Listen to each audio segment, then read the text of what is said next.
श्रीवर्धन नगरीमध्ये आपण प्रवेश केल्यानंतर आपल्याला रस्त्याच्या दुतर्फा नारळाची असतील, पोफळीची किंवा सुपारीची झाडी पाहायला मिळतात आणि या सुपारीच्या, नारळाच्या झाडांमधून जाणारा हा रस्ता आपल्याला समुद्राकडे घेऊन जातो.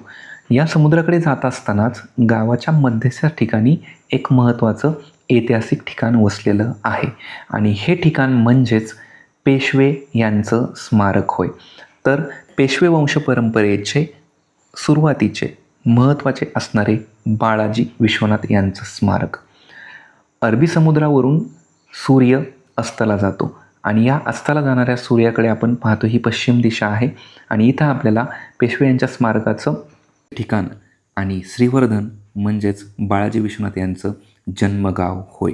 या ठिकाणी जुने वाडे वगैरे होते, परंतु आता ते अस्तित्वात नाही आहेत. तर आपण आता त्या स्मारकाकडे जाऊया. या स्मारकाचं वैशिष्ट्य म्हणलं तर बाळाजी विश्वनाथ म्हणजे छत्रपती शाहू महाराज यांच्या काळामध्ये आणि शाहू महाराजांना एक प्रकारे आपल्या कार्यामध्ये मदत करणारे महत्त्वाचे असे हे श्रीमंत पेशवे. तर यांच्यामध्ये आपण जर पाहिलं तर छत्रपती शाहू महाराजांच्या काळामध्ये मराठा साम्राज्याची घडी जी विस्कटलेली होती तर तिला व्यवस्थित ठेवण्यासाठी शाहू महाराजांना महत्त्वाचं एक प्रकारे योगदान देणारे किंवा महत्त्वाची मदत करणारे हे बाळाजी विश्वनाथ होय.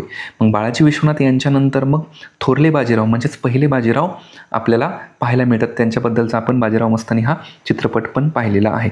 तर श्रीमंत बाळाजी विश्वनाथ यांच्याबद्दलचे आपल्याला इथं गौरवोद्गार काढलेले पाहायला मिळतात. मग त्यांच्याबद्दल शाहू महाराजांनी सुद्धा लिहिले आहे की स्वार्थाची पर्वा न करता स्वराज्यासाठी कष्ट करणारा असा सेवक मिळणे कठीणच होय. त्याचबरोबर इतिहासकार राजवाडे यांनी सुद्धा त्यांच्या प्रशासकीय कौशल्याबाबत इथं लिहिलेलं आहे. तसेच महादेव रानडे यांनी सुद्धा त्यांच्याबद्दल लिहिलेलं आहे.